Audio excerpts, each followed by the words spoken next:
ఉండవల్లి అరుణ్ కుమార్ గారు జగన్కి సంబంధించి కొన్ని వ్యాఖ్యలు చేయడం జరిగింది. దీంట్లో ముఖ్యంగా ఆయన చేసినటువంటి వ్యాఖ్యలు ఒకసారి పరిశీలించినట్లయితే, జగన్మోహన్ రెడ్డి సీఎంగా ఉన్నటువంటి సమయంలో చంద్రబాబుని అరెస్టు చేయించడం అనేది అతిపెద్ద తప్పు ఆయన చేసింది అని చెప్పి ఉండవల్లి అరుణ్ కుమార్ వ్యాఖ్యానించడం జరిగింది. అలాగే అధికారులను కక్ష సాధింపు చర్యలకు గురి చేయటం, ఇది ఇలాగే కొనసాగితే భవిష్యత్తులో ఐఏఎస్ ఐపీఎస్ అధికారులు సీఎంల మాట వినటమే మానేస్తారు.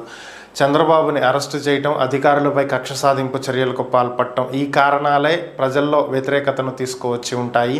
ఈ కారణం చేతే ప్రభుత్వం మారి ఉంటుంది అని చెప్పి ఆయన వ్యాఖ్యానించడం జరిగింది. అలాగే చంద్రబాబు నాయుడు చట్టాన్ని గౌరవించేటువంటి వ్యక్తిని, అందుకే తన ఎన్నికల అఫిడవిట్లో తన ఆదాయం 900 కోట్లుగా ఆయన చూపించడం జరిగిందని, మరి అలాంటి చట్టాన్ని గౌరవించేటువంటి వ్యక్తి రేపు 11వ తారీఖు మార్గదర్శి మీద ఉన్నటువంటి కేసు వాయిదాలో రెండు తెలుగు రాష్ట్రాల ముఖ్యమంత్రులు రేవంత్ రెడ్డి, చంద్రబాబు నాయుడు అఫిడవిట్ దాఖలు చేయాలి అని కూడా ఆయన కోరటం జరిగింది.